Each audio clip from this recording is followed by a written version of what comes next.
This is Teachers Talk Radio, and you are listening live.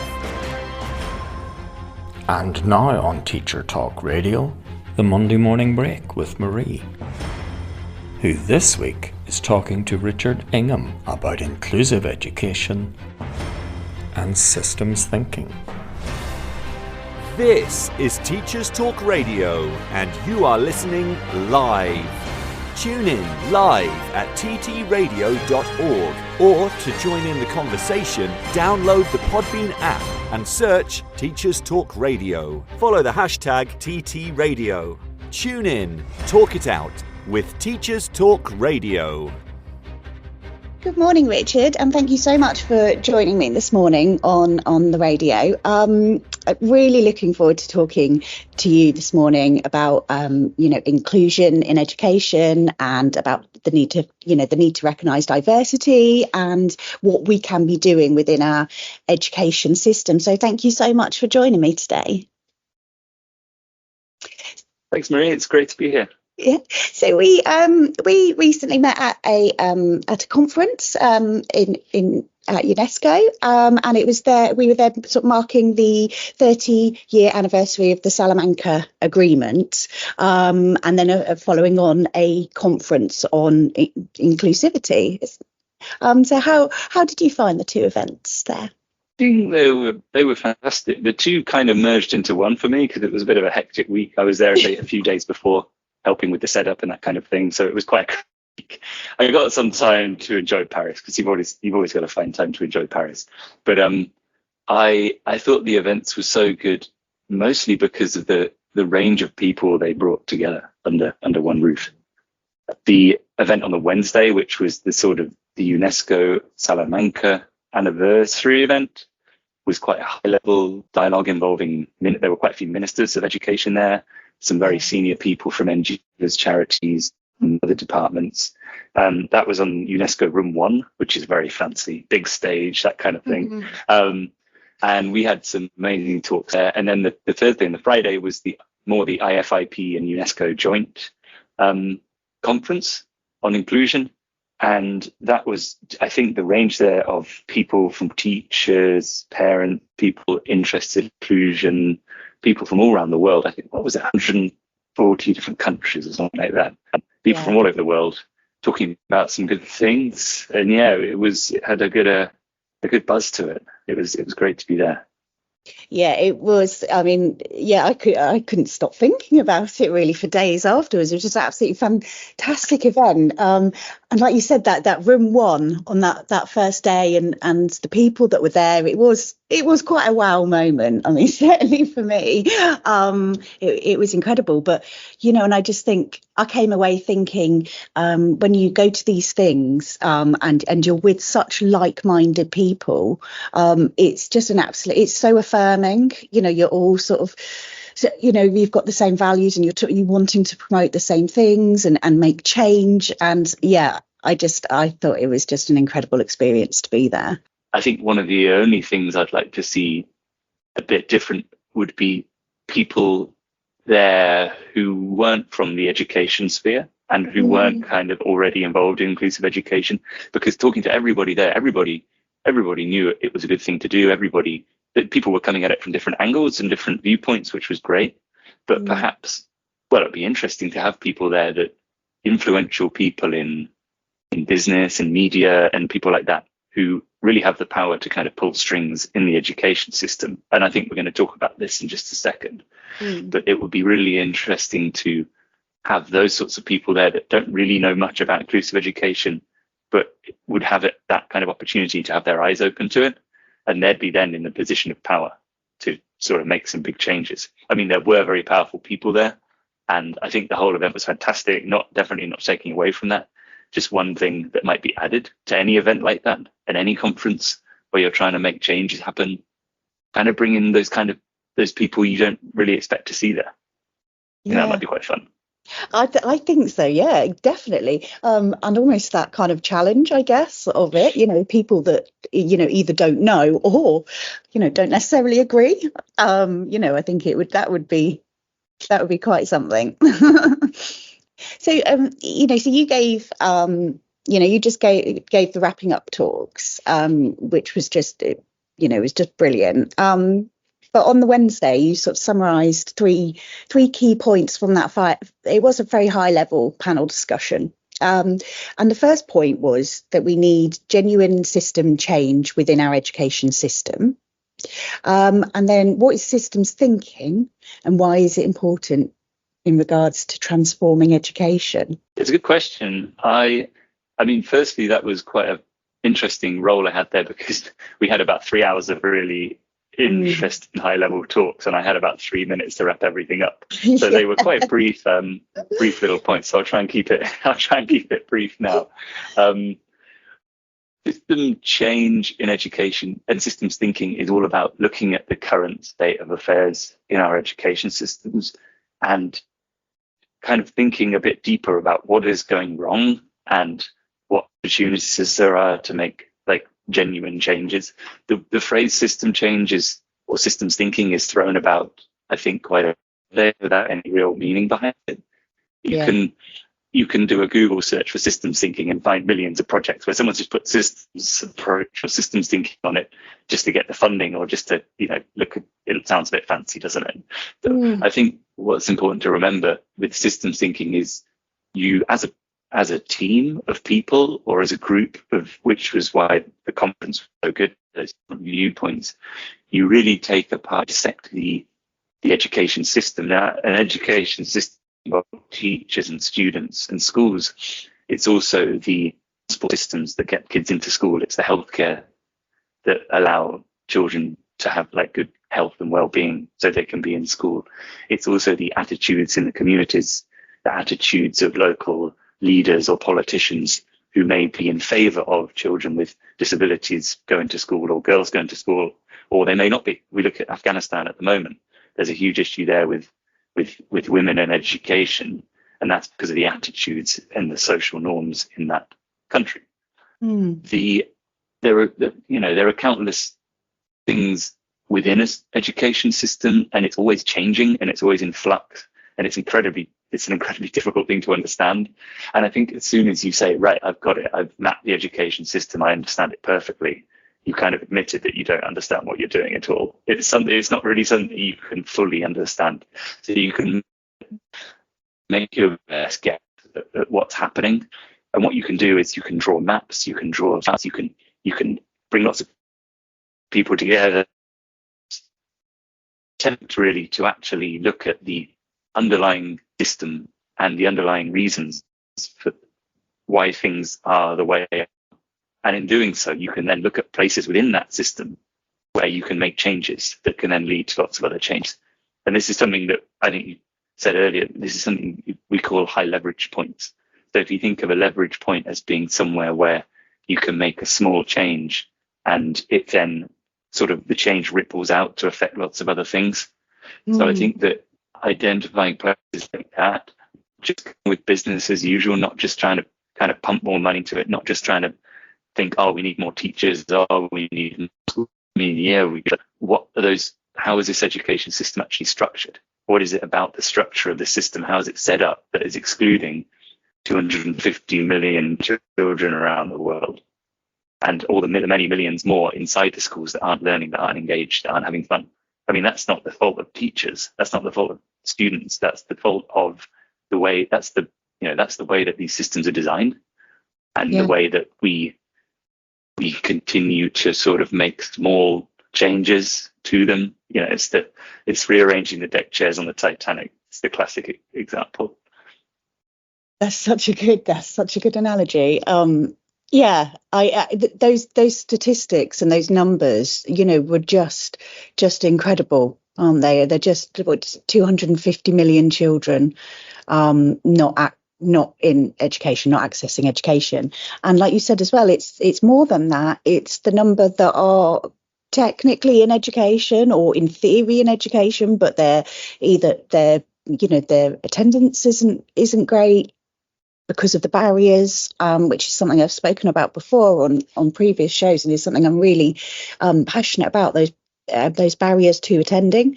And also the ones that are there, they're present, but they're not engaged and they're not having fun, which, yeah, I'd love that was, that's the way you framed it.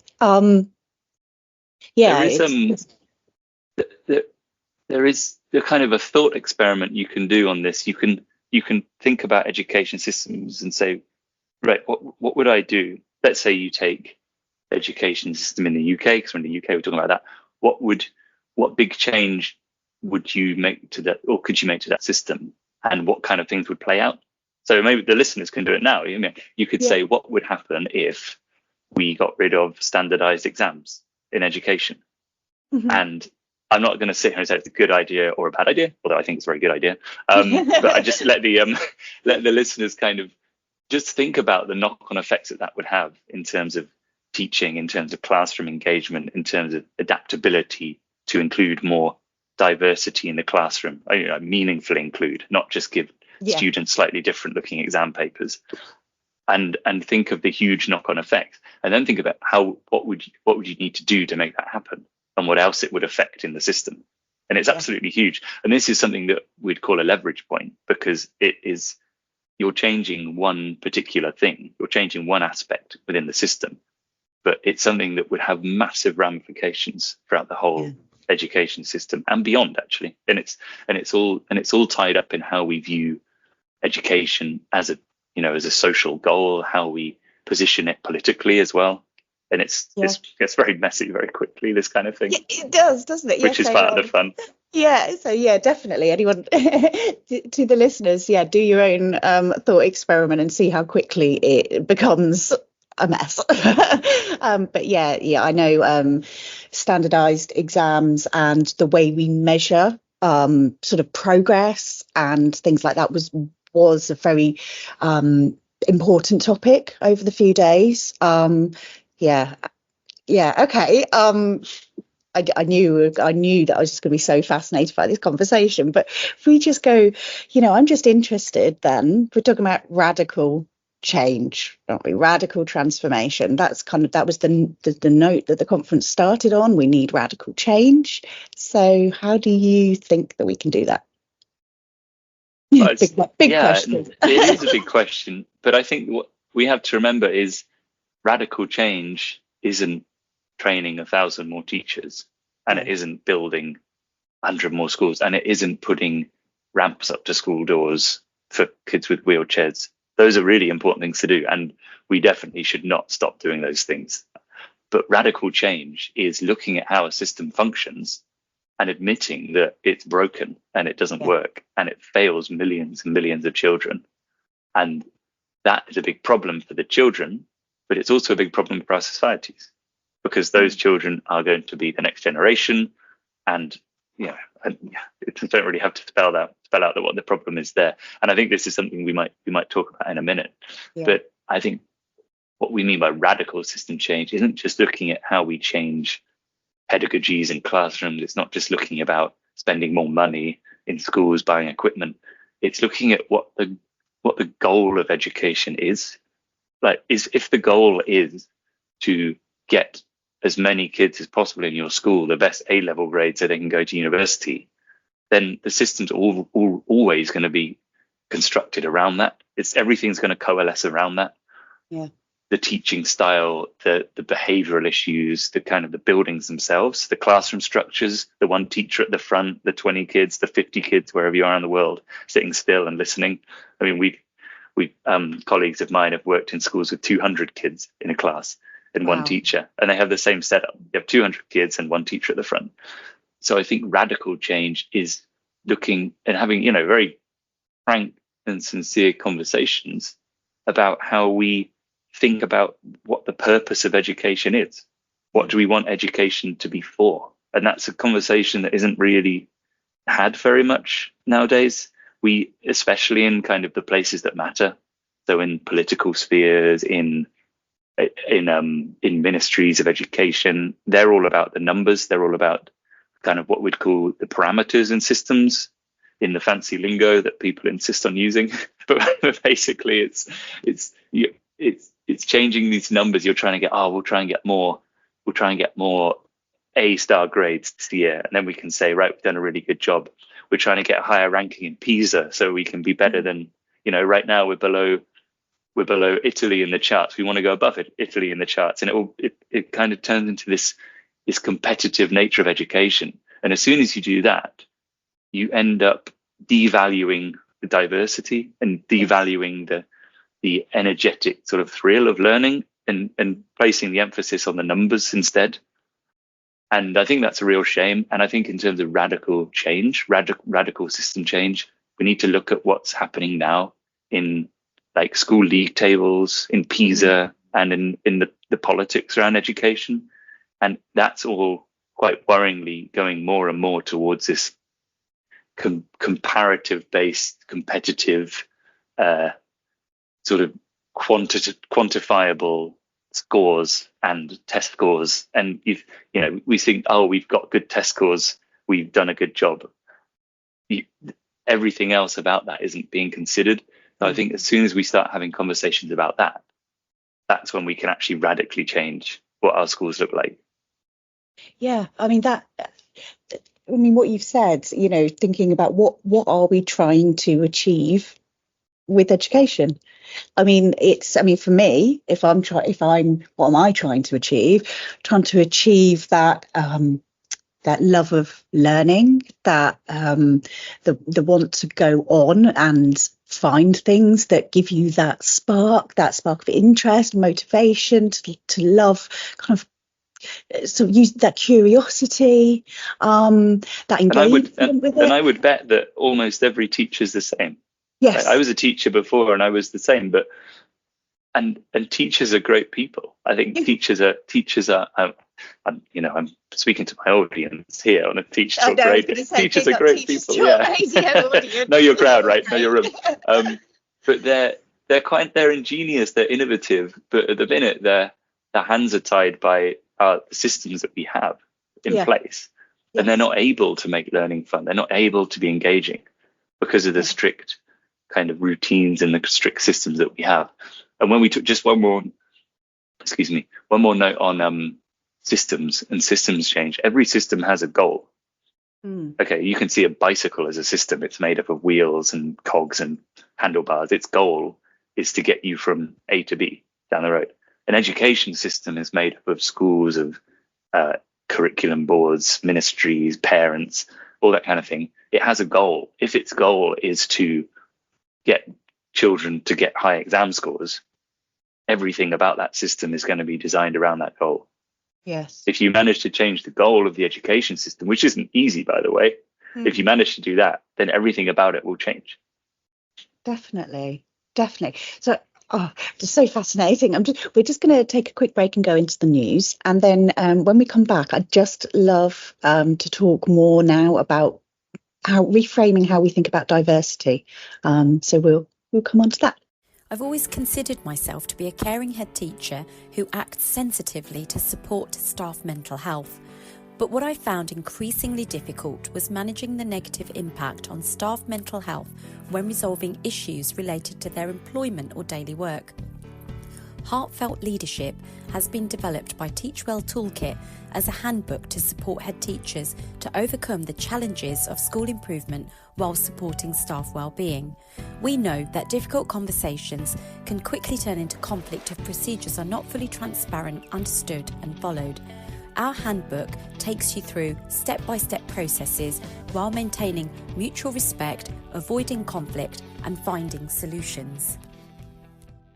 At Bloomsbury Education, we're passionate about supporting teachers with high-quality professional development books from leading experts. Whether you're navigating your first crucial years as an early career teacher or a more experienced teacher looking to refresh your practice or take a step up into leadership, our award-winning books are here to help.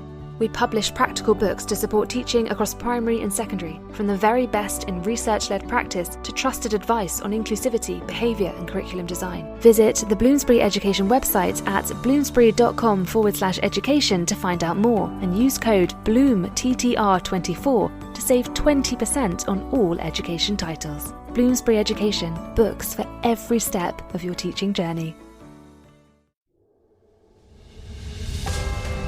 This is Teachers Talk Radio, and this is Teachers Talk Radio news.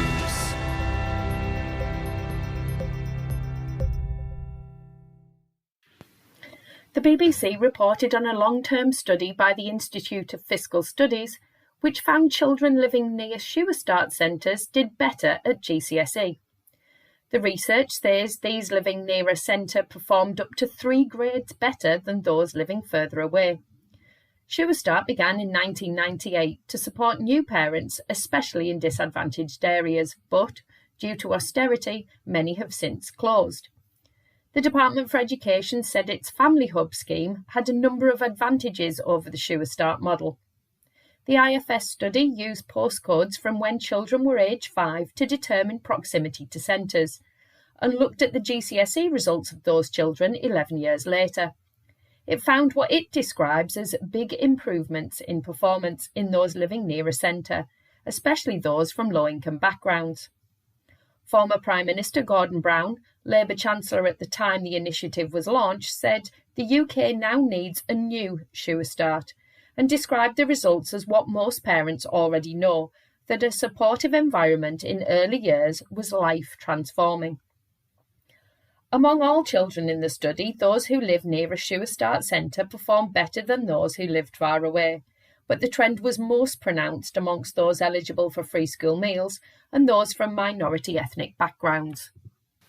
According to The Guardian, schools in England could lose up to £1 billion in funding by 2030, with exceptional falls in pupil numbers prompting closures. Mergers and school closures are already happening in parts of London, where pupil numbers have been falling for some time. According to the think tank Education Policy Institute, the North East is projected to see the greatest decline in primary pupil numbers, down by 13% by 2028 to 29. At secondary school level, Yorkshire and Humber, the North East and London are projected to have the largest falls in pupil numbers, although other areas, including the West Midlands and the South East, have rising numbers. Pupil numbers had grown because of a fertility surge in the 2000s, but as that cohort has moved through, numbers are now falling. Even with increases in per-pupil funding, the EPI predicts schools will find it hard to balance budgets as fewer pupils do not lead to reduced costs. The decline is due mainly to a falling birth rate and changing migration patterns. Full details of the EPI projections can be found on the Guardian website. Schools Week reports on the decision by Ofsted to appoint a former Chief Inspector, Dame Christine Gilbert, to lead the independent inquiry into its response to the death of Ruth Perry. Dame Christine served as the HMCI from 2006 to 2011 and now chairs the Education Endowment Foundation. The Learning Review follows a coroner's ruling in December that an Ofsted inspection contributed to the death of Mrs Perry, then head teacher of Caversham Primary School. The review will consider actions Ofsted took in response to hearing about the death of Ruth Perry. Dame Christine will have access to relevant records, Ofsted staff and the opportunity to meet with Ruth Perry's family as part of the review. The review will not examine the November 2022 inspection of Caversham Primary. Teaching unions have expressed concern about the appointment of Gilbert, saying it was critical that the review was robust, independent and impartial, and that some would, rightly, question the notion of a former HMCI reviewing the work of Ofsted.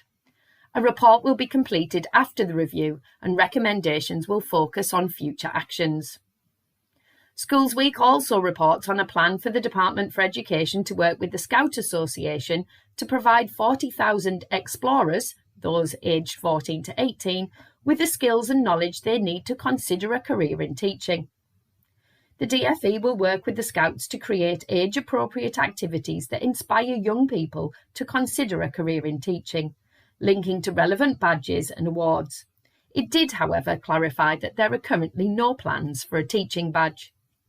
The policy is part of the DFE's Get Into Teaching plan, which aims to elevate the status of the profession and target new audiences who have not yet considered teaching as a career. The scheme will launch in September and it is hoped that it will reach 40,000 young people. The Scouts will create support and guidance material for those running the programme. The initial 1-year contract is worth £43,000, but can be extended subject to budget availability. Finally, a teenager who campaigned for skateboarding to be included in school qualifications is proud to see it added to the list of approved GCSE sports in Wales. According to the report on the BBC News website, Qualifications Wales has added 13 new sports to the approved list for GCSE PE. Other newly allowed sports include BMX, shooting, kickboxing and wakeboarding. The new Made for Wales GCSE in Physical Education and Health will be available for first teaching from September 2026. The change makes Wales the second UK nation to include skateboarding, behind Northern Ireland. This has been your Teachers Talk Radio News with Jo Fox. At Bloomsbury Education, we're passionate about supporting teachers with high-quality professional development books from leading experts. Whether you're navigating your first crucial years as an early career teacher or a more experienced teacher looking to refresh your practice or take a step up into leadership, our award-winning books are here to help. We publish practical books to support teaching across primary and secondary, from the very best in research-led practice to trusted advice on inclusivity, behaviour and curriculum design. Visit the Bloomsbury Education website at bloomsbury.com/education to find out more and use code BLOOMTTR24 to save 20% on all education titles. Bloomsbury Education, books for every step of your teaching journey. Okay, so yeah, as I said before the news, I'd love to talk a bit more about diversity now as well, and reframing how we think about it. I mean, the messages again coming from Salamanca Agreement and from the global inclusion was all about, well, all means all, isn't it? And that inclusion benefits everyone. But yeah, what are your thoughts on how we reframe how we think about diversity? Well, I think one of the moving on from Salamanca, there was a commitment, a UNESCO commitment made in Cali in Colombia in 2019. I think, I don't remember the whole wording for it, but it was a kind of a reaffirmation of this push towards inclusive education. And one of the phrases in that commitment was diversity should be seen as enriching. And I think as soon as you do see diversity as enriching in education, if you see it as a positive thing, like if you genuinely see it as a positive thing, then everything else about your how you educate people will kind of change around that. If you see diversity as a problem because of the way that your education systems are set up that promote kind of pushing people into the same mold and standardization, then of course diversity is a problem. The education systems as they are all around the world, in most countries, try and make people, put people in a mold, test them in the same exams, and then rank them based on those exam scores. If that's the case, then anything that is outside of that, quote unquote norm is a problem. That's just the way things are. That you can't sugarcoat it. That's the way the systems are set up. And if that's the case, diversity seen as a problem, how on earth are we going to get all means all being, a success? How on earth can you align inclusive education with people seeing diversity as a problem? It's chalk and cheese. It's like, I wrote in a paper recently, it's like trying to have capitalism and communism thriving in the same country. It's just two completely different ideological viewpoints conflicting. So I think that in terms of diversity, we can't just, we can say, we have to look at diversity. We have to find diversity a good thing. But people do like diversity. People do find diversity a good thing, but they're not able to in the educational context because of how it's set up. So I think in order to be able to do that, for teachers and students and parents, I think deep down think that they don't want everyone to be the same, do they? How boring would that be in a classroom? But I think they genuinely would like to be able to work with that diversity a bit more. But the way that the system's structured, they're not being allowed to, they're not being able to. Yeah, sure, a teacher can say, I believe my classroom would be should be more diverse. I'm going to teach them in more diverse ways. I'm not going to make them sit the end of term exam because that's exclusive to some children. They're going to be out of a job. That's not, teachers aren't going to, it's not a teacher's role to do that. It's people who set curricula. It's people like groups like Ofsted. It's groups like the media who have a huge influence over how the public perceive education and its goals. Yeah. It's people who set education policy. That if we can tap into these people, they're the ones that can actually make these high leverage changes in this area. And then we might actually, because I think I had great fun teaching. I used to be a junior school science teacher, and we had a really diverse classroom in the best possible way. And people were good at different things. That's just life, right? Some people were good at hands-on stuff. Some people really loved the book work a bit more. And if we were able to just, let kids learn the way that they want to learn and enjoy things the way they want to enjoy them and not constrict them, then diversity, I think, can be seen as a good thing. And other kids in that class can then learn from others. And it's just, it's a microcosm of real life. That doesn't teach academic skills. It teaches social skills, and it teaches about how important is it nowadays that we see diversity as a good thing. Exactly. I mean, like you said, that is a phrase, isn't it? If we were all the same, it would be incredibly boring, but also we just wouldn't have that range of, skills, interests, all of those things, motivations, dreams, culture, all of that makes our world, that makes us who we are, makes us human. And you're right, it's just as we're talking, and I'm thinking that, that is often, I think, whether that's just the people that I surround myself with, but that is appreciated. I think that is appreciated and valued in life. But you're right, by the systems that are in place and the curriculum and the measures and the way that we have to measure progress and things like that, it's not in education. It's not valued. And in fact, I would say as well, sometimes it's a problem, isn't it? It's an issue. It's like, well, I've got all these diverse needs in my class, in my school, and I want to meet them, but I'm under so much pressure for results and results driven and sort of, I don't know, sometimes I guess tick box exercises and things like that it's near on impossible, isn't it? Even if somebody does hold those values, that diversity is a brilliant thing. I think that this is one of the best ways to think about inclusive education, because a lot of people think about inclusive education as getting children with disabilities into school or getting marginalized learners into school. Yeah. But I think as soon as you start thinking about diversity as being a good thing, and you actually change your education systems to match that, then they will become naturally inclusive. Yeah. Because the very way that you think about diversity, as soon as you appreciate that everyone is different, I mean, literally everyone is different. That's the whole point of diversity.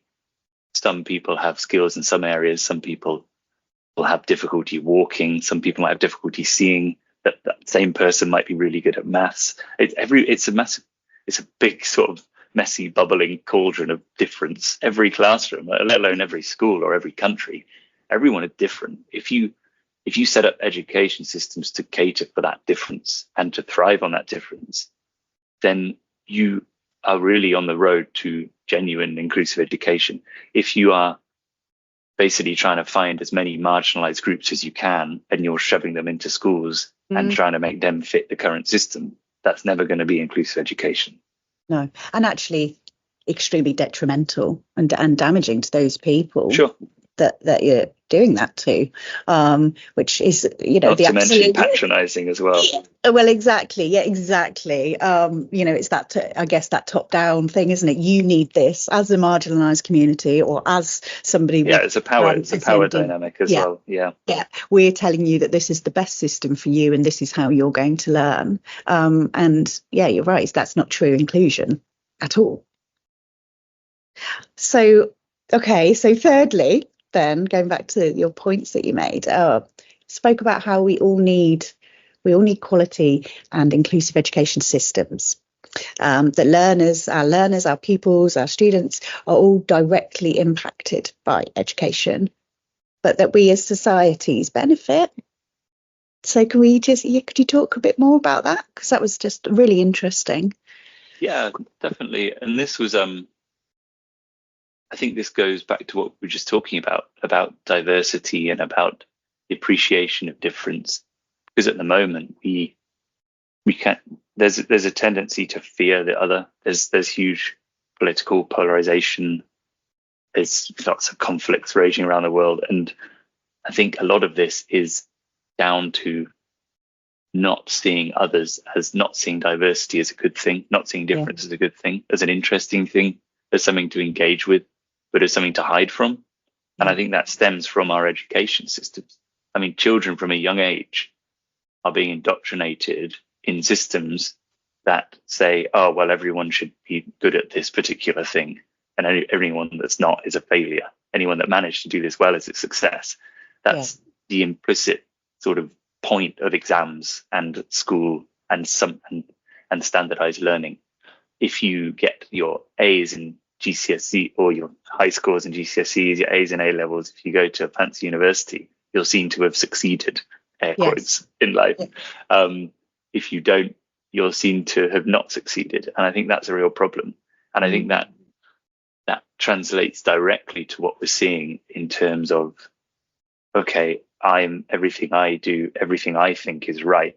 Someone else thinks something different. They must be wrong. But there's no space in our school for open dialogue about differences and about different kind of viewpoints and different cultures. School is an amazing place where you have millions of young people. I think I was speaking to somebody yesterday on another show, and there's 50 million children in school in the United States. And 50 million, you have 50 million, and that's just in the States. There's hundreds of millions around the world. You have hundreds of millions of children. You have an opportunity to teach them about the things in life that we want to value, about diversity and respecting difference, and about ending prejudice, ending racism, that kind of thing. Instead, we're learning god-awful trigonometry and longshore drift and geography lessons, and it's like, come on. And there are so many problems in the world right now that we should be teaching kids about, not as problems, but as opportunities where they can make a difference. Why not?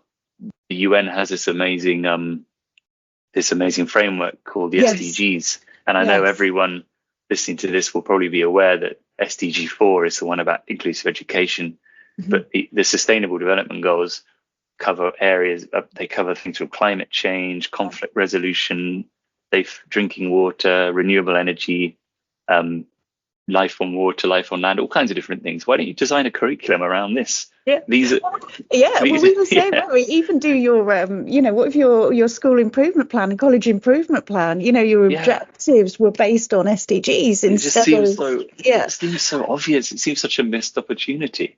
We're teaching children, we're boring children to death in schools because of and that's no fault of teachers. That has to be made very clear. It's because of the way these schools are set up, the way the system's set up. There are some amazing opportunities that we're missing currently. And I think that we're going to live to regret by not teaching the kids of today about the issues around climate change and about the issues around conflict and about the issues around pandemics and things like that. And not just the actual science behind it. We had great fun. I used to teach 10, 11-year-old science, and we did a whole term about climate change. And I was in a school, and again, this is because the school I was working in was quite flexible. I was able to do that. It wasn't just, I think a lot of teachers would like to do what I did, but they just can't due to the way the school is set up and that system is set up. But because I was in quite a relaxed environment, I was able to plan a whole term's curriculum around not just the science so we did the biology of the habitat loss and the ecosystem, but also the physics of the light reflecting from the sea ice more effectively than the dark water when it melts, albedo effect, things like that. And it was all kind of meshed into one, but it was contextualized in a real problem. But also, I mean, these are 10-year-olds. We then went into the kind of the politics behind big oil and gas trying to push their sort of narrative forwards, and the conflicting interests of sort of right left wing groups and that kind of thing. And this wasn't hard to understand for 10-year-olds. They could get the problems there. And I think we undervalue children as much as we undervalue teachers in terms of what they can understand. Yes. And I think that's a huge issue as well. So it's just, I don't know how long I can rant about this. How long am I allowed to rant about this? Yeah, keep going, keep ranting. I love it. Also those lessons sound amazing. Well, it's just because I was given the freedom to do that, and almost every teacher isn't. Yeah. And that again is a systems problem, not a teacher problem. Definitely. But also I'm just really struck by what you've said about undervaluing children, undervaluing their understanding, I think, but also their capacity and their power to be the change. It is going to be them, isn't it? I mean, particularly kind of climate change, climate crisis, it is at a really critical point of our future, and it is going to be those generations are going to have suffer the impact of that, already suffering the impact of that. So to get back to your original question, to summarize that point, and quite a few people brought this point up in their talk, so I thought this would be a good point to summarize at the end. It's inclusive education is about children. It is about giving them the opportunities they need and respecting them and valuing them. But it's also about everybody, right? In two ways, because everybody needs to be involved in reforming our education systems. It just goes back to what I said at the very beginning about just educators being at these conferences. This involves more than just people in the education system. This involves people in the media. This involves people in businesses. This involves people with influence in the communities. That is important, I think, to consider.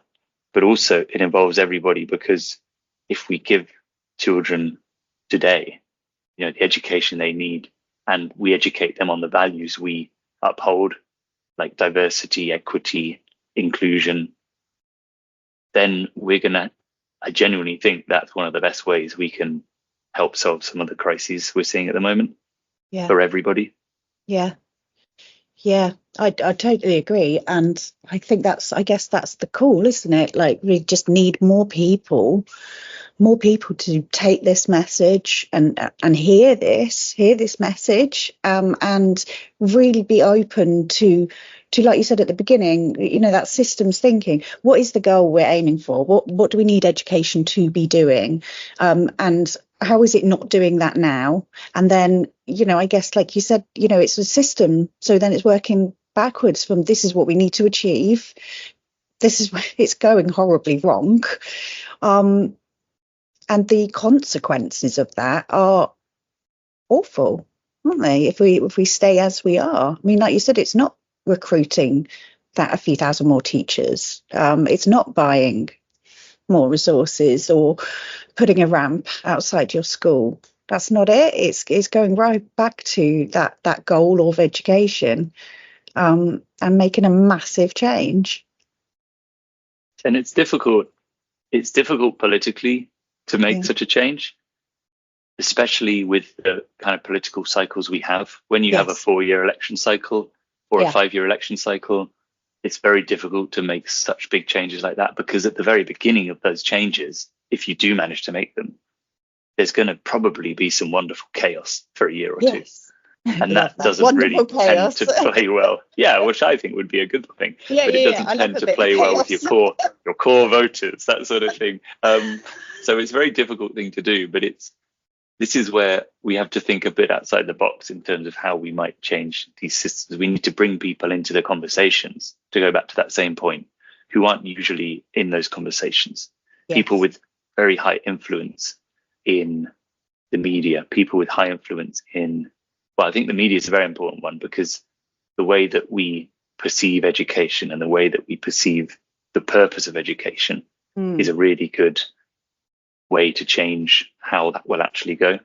Yeah. Because if people then want to vote for change in it, politicians will suddenly start taking an interest overnight. And I think that is one of the powerful ways you can make a change. I think another is the rules of the system, where you have policies that dictate how things should be. If your policy is that every child in England at the age of 16 has to sit a certain number of these tests at the end of each year, then that's a policy. You can't get around that. If you try and get around that as a teacher, you lose your job. If you don't turn up to an exam as a student, you're on the scrap heap. The policy in that case just has to change.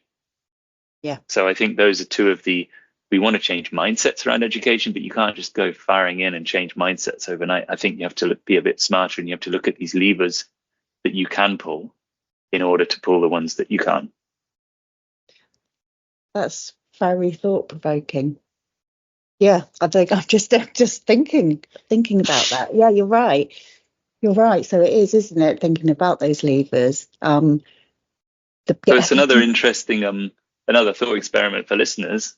Yeah. I mean, it's usually there's a kind of a call to action at this point, but maybe a call to thoughtfulness, perhaps, like where consider the system that you're in and consider your role within it and your power within it. What can you change, or who can you speak to, or what can you do to actually locate one of these levers for change and give it a good yank? Love that. Yeah. Please do that, people that are listening. You go away. Yeah, no pressure. Yeah, no pressure. But come away from this, I think, hopefully feeling motivated and wanting to make that change. And yeah, like you said, just think who you can talk to, and go and yank a lever. One of the best ways to see this, everything we've been talking about, is in a positive way rather than a negative way, because a lot of especially the statistics and a lot of things you read in education, it's very doom and gloom about numbers of kids out of school and all the issues of financing and things like that. But if you see this systems approach as an opportunity for changing, like making big changes, rather than as a way to say, oh, we're so screwed with this system we have at the moment. If we see it as a way of thinking, oh, well, if we just change this and this and this will then change this and this. And it's a really nice way of being quite kind of positive about it and chunking it into small steps, but kind of steps that actually then lead on to bigger things. Yeah, and like you said, change for good.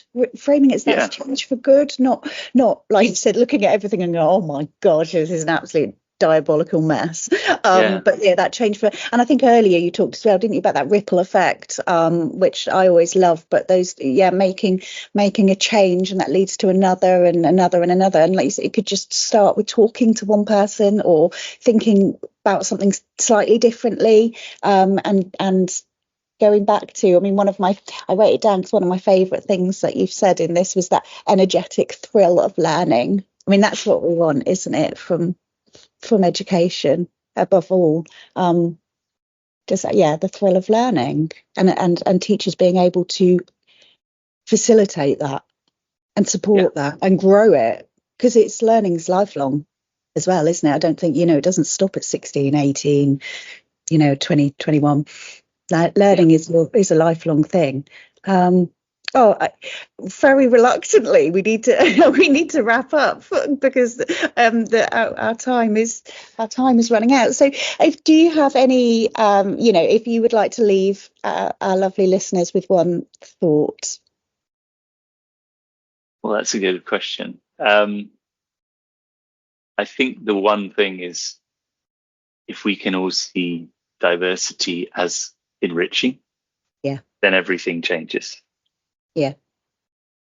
I love that. And one that I took from your wrap up at the very end of the 3 days, like you said, it was a full on experience. It was amazing, but something that really, really stayed with me from your final talk was when you said education can save the world, but we need to save education first. And that was just so incredibly powerful. So thank you. It's a pleasure. It's been thank great you so talking to you. much. Yeah, thank you so much for this morning. And as always, I'd love to hear people's sort of thoughts on here. If anyone does either of those thought experiments, we'd love to hear. We're both over on X, aren't we, Richard, and LinkedIn. And you can find me through Teachers Talk Radio. But for today, thank you so much, Richard. And I hope to catch up again soon. Yeah, absolutely. Thanks. It's been a pleasure. You've been listening to Teachers Talk Radio. Tune in live and listen back at ttradio.org. We look forward to hearing from you next time on Teachers Talk Radio.